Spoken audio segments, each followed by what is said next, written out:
ಇಂಡಸ್ಟ್ರಿಗೆ ನಾನು ಹೊಸೊಬ್ಳು, ನಾನು ಇವಾಗ ಬಂದಿರೋದಷ್ಟೇ. ಬಟ್ ಫಸ್ಟ್ ಸಿನಿಮಾನೇ ಹೀಗಾಯಿತು ಅಂತ ತುಂಬ ಬೇಜಾರಿತ್ತು. ಯಾಕಂದರೆ ರಿಲೀಸ್ ಆಗೋ ಮುಂಚಿನ ದಿವಸ ಆಲ್ಮೋಸ್ಟ್ ಯಾವಾಗ ನ್ಯೂಸ್ ಸ್ಟಾರ್ಟ್ ಆಯಿತು ಆವಾಗಿಂದ ನನಗೆ ಪ್ರತಿಯೊಂದು ಕಡೆಯಿಂದನೂ ಪ್ರೆಷರ್ ಬೀಳೋಕ್ಕೆ ಶುರುವಾಯಿತು.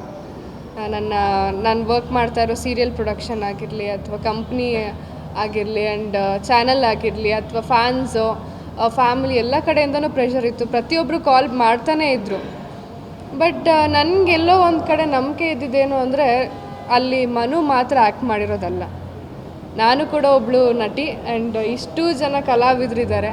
ಅವ್ರನ್ನೆಲ್ಲರನ್ನೂ ಹಾಕ್ಕೊಂಡು ಒಂದು ಒಳ್ಳೆ ಪ್ರೊಡ್ಯೂಸರ್, ಒಳ್ಳೆ ಡೈರೆಕ್ಟರ್, ಒಂದು ಒಳ್ಳೆ ಸಿನಿಮಾ ಕೊಟ್ಟಿದ್ದಾರೆ. ಇದೇನು ಎಫೆಕ್ಟ್ ಆಗಬಾರ್ದು ಅಂತಲೇ ಧೈರ್ಯವಾಗಿದ್ದೆ. ಬಟ್ ಎಲ್ಲೋ ಒಂದು ಕಡೆ ನನಗೂ ತುಂಬ ಟೆನ್ಷನ್ ಇತ್ತು. ಯಾಕಂದರೆ ಲೈಕ್ ಹೀರೋಯಿನ್ ಆಗಿ ಫಸ್ಟ್ ಇಂಟ್ರೊಡ್ಯೂಸ್ ಆಗಿದ್ದೇ ಹೀಗಾಯಿತು ಅಂತ ತುಂಬ ಕಡೆಯಿಂದ ಏನೇನೋ ಮಾತಾಡಿಬಿಟ್ರು, ಹೋಗಿ ಇಂಥ ಸಿನಿಮಾ ಮಾಡಿದ್ದೆ ಅದು ಇದು ಅಂತ. ಬಟ್ ನಮ್ಮೆಲ್ಲರ ಎಫರ್ಟ್ಸ್ ನಮಗೆ ಗೊತ್ತಿತ್ತು ಆ್ಯಂಡ್ ನನಗೆ ಗೊತ್ತಿತ್ತು. ಯಾಕಂದರೆ ಪ್ರತಿಯೊಬ್ಬರೂ ತುಂಬ ಎಫರ್ಟ್ ಹಾಕಿ ಸಿನಿಮಾ ಮಾಡಿದ್ದಾರೆ ಅಂತ. ಹಾಗಾಗಿ ನಾನೇ ಧೈರ್ಯ ತಗೊಂಡೆ. ಇವಾಗ ನನ್ನ ತಾಯಿ ಸಹ ಬಂದಿದ್ದಾರೆ, ಅವ್ರಿಗೂ ತುಂಬ ಟೆನ್ಷನ್ ಆಗಿತ್ತು. ಅಯ್ಯೋ ಹೀಗಾಗ್ಬಿಡ್ತಲ್ಲ, ಯಾರು ಕೇಳಿದ್ರೆ ಏನು ಆನ್ಸರ್ ಮಾಡೋದು ಅಂತ. ಬಟ್ ನಾನು ಸೈಲೆಂಟ್ ಆಗಿದ್ದೆ. ನಾನು ಯಾರ ಹತ್ರ ಏನೂ ಮಾತಾಡ್ತಿರ್ಲಿಲ್ಲ, ಯಾರ ಕಾಲು ಪಿಕ್ ಮಾಡ್ತಾ ಇರಲಿಲ್ಲ. ಡೈರೆಕ್ಟ್ರ್ ಹತ್ರ ಮಾತಾಡಿದೆ, ಪ್ರೊಡ್ಯೂಸರ್ ಹತ್ರ ಮಾತಾಡಿದೆ, ಸರ್ ಹಿಂಗೆ ಆಗಿದೆ, ಏನು ಕತೆ ಅಂತ. ಅವ್ರು ಇಷ್ಟೇ ಹೇಳಿದ್ದು, ಮೇಡಮ್ ಏನೂ ಆಗಲ್ಲ, ನಾಳೆ ರಿಲೀಸಿಗೆ ಹೋಗ್ತಾ ಇದ್ದೀವಿ, ಏನು ಟೆನ್ಷನ್ ಮಾಡ್ಕೊಳ್ಬೇಡಿ, ನಿಮ್ಮ ಸಿನಿಮಾ ಅಂತ ಅಂದ್ಕೊಂಡು ಬನ್ನಿ ಅಂತ. ಅದೇ ಧೈರ್ಯ ತಗೊಂಡು ನಾನು ರಿಲೀಸಿಗೆ ಬಂದೆ. ಬಟ್ ಅಲ್ಲಿ ನಾನು ಏನು ಹೇಳೋದು, ಅಲ್ಲಿ ಜನ ಬಂದಿದ್ದ ರೀತಿ ಆಗಿರಲಿ, ಫಸ್ಟೇ ಹೌಸ್ಫುಲ್ ಆಯಿತು, ಜನ ನೋಡೋಕ್ಕೆ ಶುರು ಮಾಡಿದ್ರು. ಪ್ರತಿಯೊಂದು ಥಿಯೇಟರ್ಗೆ ಹೋದಾಗಲೂ ಒಳ್ಳೆ ರಿವ್ಯೂಸ್ ಬರೋಕ್ಕೆ ಶುರುವಾಯಿತು. ಅದೆಲ್ಲ ಒಂಥರ ಖುಷಿನೇ ಇತ್ತು. ಅದು ಇನ್ನೂ ನಮ್ಮನ್ನ ಏನು ಹೇಳೋದು, ಇನ್ನೂ ಎಲ್ಲ ಕಡೆ ಹೋಗೋಣ, ಇನ್ನೂ ಪ್ರಚಾರ ಮಾಡೋಣ ಅಂತಲೇ ಅನ್ನಿಸ್ತಾ ಇತ್ತು. ಅಷ್ಟೊತ್ತಿಗೆ ಇನ್ನೂ ಒಂದು ನ್ಯೂಸ್ ಶುರು ಆಯಿತು. ಅದು ಇನ್ನೂ ಎಫೆಕ್ಟ್ ಆಯಿತು. ಯಾಕಂದರೆ ನಾನು ಅಂತ ಬಂದರೆ ನಾನು ದರ್ಶನ್ ಅವ್ರ ದೊಡ್ಡ ಅಭಿಮಾನಿ. ಸೊ ನನಗೆ ಆ ಕಡೆಯಿಂದ ಕಾಲ್ಸ್ ಬರ್ತಾಯಿತ್ತು, ಮೇಡಮ್ ನೀವು ಈ ಥರ ಅಭಿಮಾನಿಯಾಗಿ ನೀವು ಇದನ್ನು ಹೇಗೆ ಸಹಿಸ್ಕೊಳ್ತೀರಿ, ಇದನ್ನು ಹೇಗೆ ಸಹಿಸ್ಕೊಂಡು ಸುಮ್ಮನೆ ಇದ್ದೀರಾ, ಏನಕ್ಕೆ ಪ್ರಮೋಷನ್ ಮಾಡ್ತಾ ಇದ್ದೀರಾ ಅಂತೆಲ್ಲ. ಬಟ್ ನಾನು ಅವ್ರಿಗೆ ಹೇಳಿದ್ದಿಷ್ಟೇ, ಇದರಲ್ಲಿ ಮನು ಅವ್ರು ಮಾತ್ರ ಆ್ಯಕ್ಟ್ ಮಾಡಿಲ್ಲ ಸರ್, ನಾನು ಮಾಡಿದ್ದೀನಿ. ನಮಗೂ ಒಂದು ಲೈಫ್ ಇದೆ. ಯಾಕಂದರೆ ನೆಕ್ಸ್ಟ್ ನಮ್ಗೆ ಸಿನಿಮಾ ಮಾಡಬೇಕು ಅಂದರೆ ನಮಗೂ ಇರಬೇಕಲ್ವ, ಓಕೆ ಇಂಥ ಸಿನಿಮಾ ಮಾಡಿದ್ದೀವಿ, ಇದನ್ನು ಜನ ನೋಡಿದ್ದಾರೆ ಅಂತ ನಮಗೂ ಅನ್ನಿಸ್ಬೇಕು. ಆ್ಯಂಡ್ ನನ್ನ ಅನಿಸಿಕೆ ಪ್ರಕಾರ ನಾನು ಎಲ್ಲೇ ಹೋದ್ರೂ, ಯಾವುದೇ ಥಿಯೇಟರ್ಗೆ ಹೋದ್ರೂ ಯಾರೂ ನೆಗೆಟಿವ್ ಮಾತಾಡಿಲ್ಲ ಸಿನಿಮಾ ಬಗ್ಗೆ. ಎಲ್ಲರೂ ತುಂಬ ಖುಷಿಯಿಂದ ನೋಡಿದ್ದೀವಿ. ಫ್ಯಾಮ್ಲಿನ ಕರ್ಕೊಂಡು ಬಂದು ನೋಡಿದ್ದೀವಿ, ಇನ್ನೊಂದು ಸಲ ಬಂದು ನೋಡ್ತೀವಿ ಅಂತ ಕೂಡ ಹೇಳಿದ್ದಾರೆ. ಸೊ ಮನು ಅವ್ರೇನಾದರೂ ಹಾಗೇನಾದರೂ ಮಾಡಿದರೆ ಅದರಿಂದ ಈಗ ಅವರೇನು ಮಾತಾಡೋಕ್ಕಾಗಲ್ಲ. ಈ ಸ್ಟೇಜಲ್ಲಿ ನಾವಷ್ಟೇ ಇದ್ದೀವಿ, ಅಂದರೆ ನಮ್ಮ ಈ ಆರ್ಟಿಸ್ಟ್ಗಳಾಗಿರಲಿ, ನಮ್ಮ ಪ್ರೊಡ್ಯೂಸರ್ ಡೈರೆಕ್ಟರ್ ಇದ್ದೀವಿ. ಸೊ ನಮ್ಮ ಕಡೆಯಿಂದ ಯಾರಿಗೆಲ್ಲ ಇದರಿಂದ ನೋವಾಗಿದೆಯೋ, ನಮಗೂ ಸಹ ತುಂಬ ನೋವಾಗಿದೆ, ನಮಗೂ ರಕ್ತ ಕುದಿಯುತ್ತೆ ಅದನ್ನೆಲ್ಲ ಕೇಳೋವಾಗ, ಏನೂ ಮಾಡೋಕ್ಕಾಗಲ್ಲ.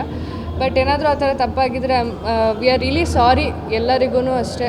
ಯಾರಿಗೆಲ್ಲ ಇದರಿಂದ ನೋವಾಗಿದೆ, ನಮ್ಮ ಶಿವಣ್ಣ ಆಗಿರಲಿ, ಧ್ರುವ ಸರ್ ಆಗಿರಲಿ, ನಮ್ಮ ಡಿ ಬಾಸ್ ಆಗಿರಲಿ, ಪ್ರತಿಯೊಬ್ಬರಿಗೂ ಆ್ಯಂಡ್ ಅವರ ಎಲ್ಲ ಫ್ಯಾನ್ಸ್ಗೂ ಹೇಳೋದಿಷ್ಟೇ, ರಿಯಲಿ ಸಾರಿ ಈ ಥರ ನಿಮ್ಗೇನಾದರೂ ನೋವಾಗಿದ್ದರೆ. ಆ್ಯಂಡ್ ಸಿನಿಮಾಗೆ ಇದು ಎಫೆಕ್ಟ್ ಆಗಬಾರ್ದು ಅಂತ ಅಂದ್ಕೊಳ್ತೀವಿ. ಯಾಕಂದರೆ ನಮ್ಮೆಲ್ಲರ ಎಫರ್ಟ್ಸ್ ಇದೆ, ನಾವೆಲ್ಲರೂ ಕಷ್ಟಪಟ್ಟಿದ್ದೀವಿ ಆ ಪ್ರಚಾರಕ್ಕಾಗಿರಲಿ, ಪ್ರತಿಯೊಂದು ನೆಕ್ಸ್ಟ್ ರಿಲೀಸ್ ಆದಮೇಲೂ ಕೂಡ ಪ್ರತಿಯೊಂದು ಕಡೆ ಹೋಗಿ ಬಂದ್ವಿ, ಪ್ರತಿಯೊಂದು ಕಡೆ ಒಳ್ಳೆ ರಿವ್ಯೂಸ್ ಸಿಕ್ಕಿದೆ. ಇವತ್ತು ನಾನು ಚಾನಲ್ ಇವೆಂಟ್ ಹೋಗಿದ್ದೆ, ಅಲ್ಲೂ ಕೂಡ ಹೇಳಿದ್ದಿಷ್ಟೇ, ನೀವು ತುಂಬ ಚೆನ್ನಾಗಿ ಮಾಡಿದ್ದೀರಾ, ನಮಗೆ ತುಂಬ ಖುಷಿಯಾಗಿದೆ ಅಂತ. ಅವರೊಂದು ಮಾತು ಹೇಳಿದ್ರು, ನಮ್ಮ ಚಾನಲ್ ಹೆಡ್ ಬಂದುಬಿಟ್ಟು ಹೇಳಿದ್ದು, ಬೇರೆ ಹೀರೋಯಿನ್ ಆಗಿದ್ದರೆ ಈ ಜಾಗದಲ್ಲಿ ಹೊಸದಾಗಿ ಎಂಟ್ರಿ ಆಗಿ ಈ ಥರ ಎಲ್ಲ ನ್ಯೂಸ್ ಬಂದಾಗ ಇನ್ವಾಲ್ವ್ ಆಗ್ತಾಯಿದ್ರೋ ಗೊತ್ತಿಲ್ಲ, ಅಥವಾ ಪ್ರಚಾರಕ್ಕೆ ಹೋಗ್ತಾಯಿದ್ರೋ ಗೊತ್ತಿಲ್ಲ. ಬಟ್ ನಾವು ಮೆಚ್ಚಲೇಬೇಕು, ನಮ್ಮ ಹೀರೋಯಿನ್ ಈ ಥರ ಧೈರ್ಯವಾಗಿ ಇಷ್ಟೆಲ್ಲ ಕಾಂಟ್ರವರ್ಸಿ ಇದ್ರೂ ಸಿನಿಮಾ ಗೆಲ್ಲಿ ಅಂತ ನಿಂತ್ಕೊಂಡಿದ್ದಾಳೆ ಅಂತ ಖುಷಿ ಆಯಿತು ಅಂದರು. ಸೊ ಇಷ್ಟು ಸಾಕು ನನಗೆ. ಸೊ ಅದಕ್ಕೋಸ್ಕರ ನಾನು ಇಲ್ಲಿವರೆಗೂ ಅಷ್ಟೇ, ಸರ್ ಆಗಿರಲಿ, ಪ್ರೊಡ್ಯೂಸರ್ ಸರ್ ಏನೇ ಕರೆದ್ರೂ ಪ್ರತಿಯೊಂದಕ್ಕೂ ನಾನು ಇಲ್ಲ ಅಂತ ಹೇಳಿಲ್ಲ. ಇವತ್ತೊಂದು ಸ್ವಲ್ಪ ಬ್ಯುಸಿ ಇದ್ದಿದ್ದರಿಂದ ನಾನು ಸ್ವಲ್ಪ ತಡವಾಗಿ ಬಂದೆ ಅಷ್ಟೇ. ಬಟ್ ಮಾತಾಡಲೇಬೇಕು ಅಂತ ಎಷ್ಟೇ ಲೇಟ್ ಆದ್ರೂ ಅಲ್ಲೂ ಜಗಳ ಮಾಡ್ಕೊಂಡು ಬಂದಿದ್ದೀನಿ, ಇಲ್ಲಿ ಹೋಗಲೇಬೇಕು, ಮಾತಾಡಲೇಬೇಕು ಅಂತ. ಸೊ ಪ್ರತಿಯೊಬ್ಬರು ಯಾರ್ಯಾರಿಗೆ ಸಿನಿಮಾ ನೋಡಿದ್ದಾರೆ ಅವ್ರಿಗೆ ನಾನು ಇಷ್ಟೇ ಹೇಳಬೇಕು, ನಿಮಗೆಲ್ಲ ಥ್ಯಾಂಕ್ ಯು ಸೋ ಮಚ್. ಯಾಕಂದರೆ ಕನ್ನಡ ಸಿನಿಮಾ ಈ ಥರ ತೆರೆ ಮೇಲೆ ಬಂದು ಜನ ಇಷ್ಟಪಡೋದು ತುಂಬ ಕಮ್ಮಿ. ಬಟ್ ಇವಾಗ ಎಲ್ಲರೂ ಇಷ್ಟಪಟ್ಟು ನಮ್ಮ ಸಿನಿಮಾನ ಉಳಿಸ್ತಾ ಇದ್ದೀರಾ. ಸೊ ಥ್ಯಾಂಕ್ಸ್ ಹೇಳಲೇಬೇಕು. ಪ್ರತಿಯೊಂದು ಕಡೆ ನನ್ನ ಯಾರೇ ಆಗಲಿ, ಕ್ಯಾಮ್ರಾಮನ್ಸ್ ಆಗಿರಲಿ, ಬೇರೆ ಬೇರೆ ಡೈರೆಕ್ಟರ್ಸ್ ಆಗಿರಲಿ, ಆದರೆ ನನಗೆ ಕಾಲ್ ಮಾಡಿ ಹೇಳಿದಿಷ್ಟೇ, ಸಿನಿಮಾ ತುಂಬ ಚೆನ್ನಾಗಿ ಬಂದಿದೆ, ನಾವೆಲ್ಲರೂ ಹೋಗಿ ನೋಡಿದ್ವಿ ಅಂತಲೇ ಹೇಳಿದ್ದಾರೆ. ಸೊ ಪ್ರತಿಯೊಬ್ಬರಿಗೂ ಥ್ಯಾಂಕ್ ಯು ಸೋ ಮಚ್. ಯಾರೆಲ್ಲ ಸಿನಿಮಾ ನೋಡಿದ್ರಿ, ಇಂಥ ಒಂದು ಸಿನಿಮಾ ಬೆಳಿಬೇಕು. ಯಾಕಂದರೆ ಏನೋ ಒಂದು ಚಿಕ್ಕ ಯಾವುದೋ ಒಂದು ಕೆಟ್ಟ ವಿಚಾರದಿಂದ ನಮ್ಮ ಸಿನಿಮಾ ಹಾಳಾಗಬಾರ್ದು ಅಂದ್ಕೊಳ್ತೀನಿ. ಯಾಕಂದರೆ ಕನ್ನಡ ಇಂಡಸ್ಟ್ರಿಗೆ ಇಂಥ ಸಿನಿಮಾ ಬರಬೇಕಾಗಿರೋದು ತುಂಬ ಮುಖ್ಯ ಆಗಿತ್ತು. ಯಾಕಂದರೆ ಇವಾಗ ತುಂಬ ಸಿನಿಮಾಗಳು ಬಂತು, ಯಾವುದು ನಮಗೆ ಹೆಸರುಗಳು ಕೂಡ ನೆನಪಿರಲ್ಲ. ಬಟ್ ಇಂಥ ಒಂದು ಕಂಟೆಂಟ್, ಇಂಥ ಒಂದು ಸಿನಿಮಾ ಉಳಿಬೇಕು ಅಂತ ನಾನು ಅಂದ್ಕೊಳ್ತೀನಿ. ಕುಲದಲ್ಲಿ ಕೀಳು ಯಾವುದು ಅನ್ನೋವಾಗಲೇ ನಮಗೆ ಅಣ್ಣವ್ರು ನೆನಪಾಗ್ತಾರೆ.